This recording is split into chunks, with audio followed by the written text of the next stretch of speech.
Esa es una discusión también que se viene muy interesante. Bien, bueno, y mientras tanto tenemos toda esta agenda, pero la agenda cotidiana tiene que ver con cuestiones más concretas. Por ejemplo, clases. ¿Hay clases? ¿No hay clases? Empiezan en algunas instituciones privadas en la Ciudad de Buenos Aires.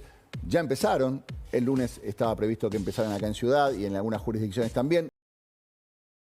Y otras jurisdicciones más, pero hay 4 gremios que van a hacer huelga el lunes próximo. Male, ¿cuáles son estos gremios y cuáles son las provincias en las cuales corre riesgo el inicio de las clases? Bueno, exactamente, Horacio. La CGT y CETERA también, que ayer tuvieron una convocatoria para definir estas medidas de acción, resolvieron para el 24 de febrero y el 5 de marzo paro nacional. Recién me preguntabas cuáles son las provincias: Chubut, Córdoba, Corrientes, Entre Ríos, Formosa, Jujuy, Mendoza, Salta, San Juan, San Luis, Santa Cruz, Santa Fe y Ciudad de Buenos Aires. Desde Ciudad me dicen no corre peligro, nosotros ya tenemos esto cerrado. Hay que ver cómo se va a definir, pero lo importante es que hoy a las 15 horas en la Secretaría de Trabajo Capital Humano llamó a esta mesa docente de salario mínimo para poder discutir. Porque ¿qué es lo que dicen los gremios? El gobierno no nos dio el acceso ante la demanda de la reapertura de paritarias. Claro, siempre viene bien explicar esto. Nación marca un salario mínimo, pero cada provincia negocia con sus gremios. Cada provincia tiene que negociar con los docentes de cada jurisdicción y lo que tengo entendido es que hay algunas provincias que ya negociaron, que está todo bien, que ya acordaron que está todo bien y que se encuentran con esta situación de los gremios a nivel nacional. Exactamente. Bien. Vamos a sumar a Claudia Romero, que es especialista en educación. Claudia, ¿cómo te va? Bienvenida. Hola, ¿cómo están? Bien, yo planteaba esto y vos hacías así con la cabeza como diciendo, es un tema, porque hay algunas jurisdicciones que ya tenían todo resuelto y ahora se encuentran con esta situación. ¿Qué puede llegar a suceder? Bueno, vos lo decías muy bien recién. Los docentes, para que la gente entienda, los docentes son empleados provinciales. Y el gobierno nacional no tiene ningún docente a su cargo. Quiere decir, las paritarias nacionales, sentarse el gobierno nacional con gremios nacionales, en el fondo no tiene mucho sentido. Por eso hay jurisdicciones, provincias que ya fueron arreglando. Ciudad de Buenos Aires, incluso provincia de Buenos Aires, muy importante, porque tenés ahí más del 40% de los alumnos, ¿no? Sí, claro. Muy importante. Entonces, digo, se van generando esos acuerdos, que es donde se tienen que generar. La verdad es que a mí las paritarias nacionales siempre me parecieron un show, un pour la galerie, que le da visibilidad a dirigentes nacionales, gremiales y también al Ministerio Nacional. En realidad esto se resolvería muy fácil, muy fácil, quiero decir, sin apelar a paros. Es resolver una fórmula que defina cuál es el salario.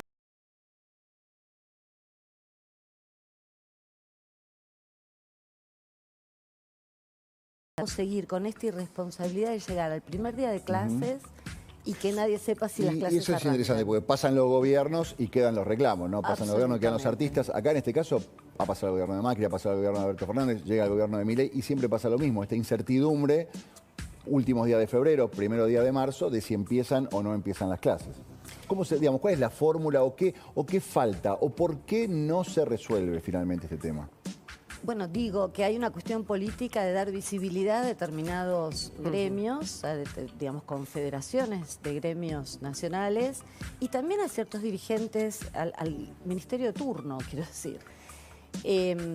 Yo creo que hay que terminar de entender que es una enorme irresponsabilidad lo que está sucediendo, digamos. No podemos más estar el primer día de clases con la zozobra de si empiezan o no empiezan, porque además pega en las escuelas y en los sectores de contextos más vulnerables y en las escuelas de gestión estatal. Claro. Porque las escuelas de gestión privada las privadas no corren paro. riesgo. Claro. Claudia, ¿qué pensás sobre la esencialidad de la educación y esto que se conversó durante mucho tiempo?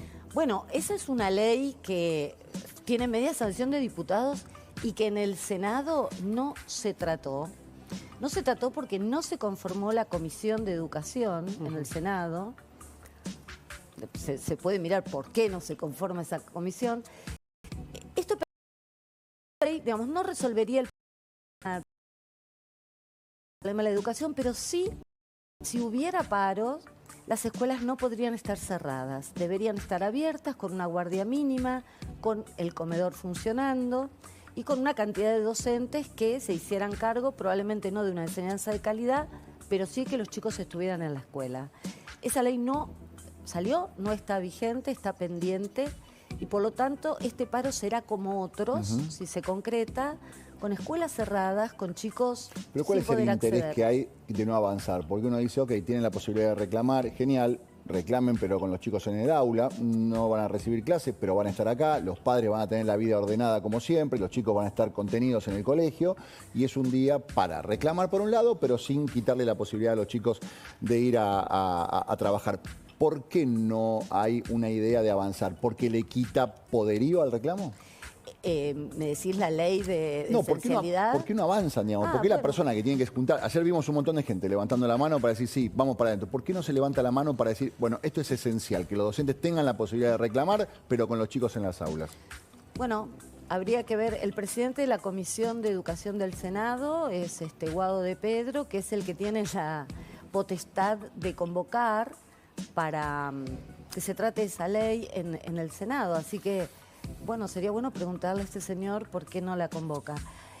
Yo creo que es perfectamente evitable esta situación que estamos viviendo. Quiero decir, no es posible más estas huelgas convocadas por gremios nacionales frente a un ministerio nacional que no tiene escuelas, que no tiene docentes, y gremios nacionales que no representan a ningún docente. Por los docentes se representan los gremios provinciales.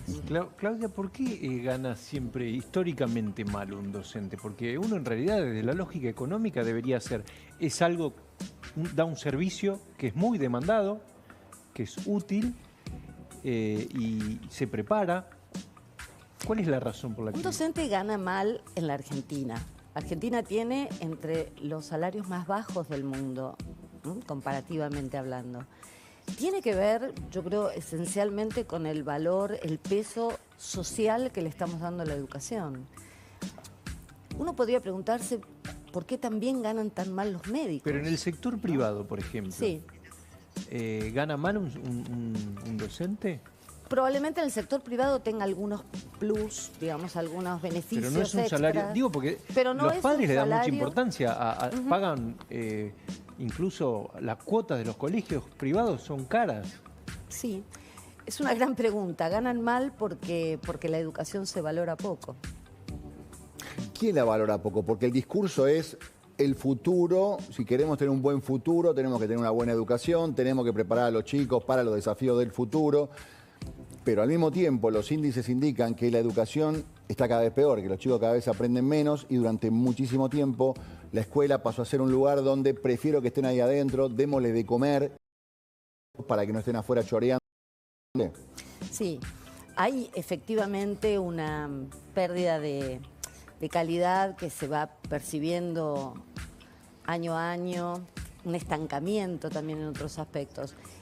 Me alegro que pasemos a hablar del tema de educación, probablemente no lo liquidemos en 2 minutos, pero la valoración, tomo esto, ¿quién deja de valorar la educación? Yo creo que no la gente, no los padres, pero sí quienes tienen en sus manos la responsabilidad de mejorarla. Quiero decir, cierta dirigencia, la dirigencia política, la dirigencia empresarial también. Tenemos que reclamar mucho más. Por ejemplo, en relación a esto, no debe haber un solo ciclo lectivo más entre paréntesis, ¿no? En manos de 3 o 4 personas que el lunes mismo se van a sentar en una mesa y probablemente arreglen, no sabemos qué. En México, por ejemplo, que tenía una situación muy complicada de corrupción en los y demás, una decisión muy interesante.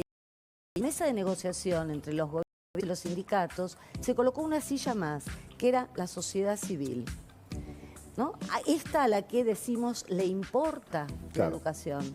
Esa podría ser una salida. Es interesante. Claudia, gracias por estar con nosotros. Bueno, gracias a Claudia ustedes. Romero es especialista en educación. Yo creo que la prueba de la realidad de la educación es que la gran mayoría de los legisladores, diputados, senadores, mandan a sus hijos a escuelas privadas. Eso es un reconocimiento de que lo que están votando es realmente un fracaso. Estamos en febrero. Hay gente que ya volvió de sus vacaciones y mira el año como diciendo, Dios santo, todo lo que me falta todavía. Y hay gente que todavía no se fue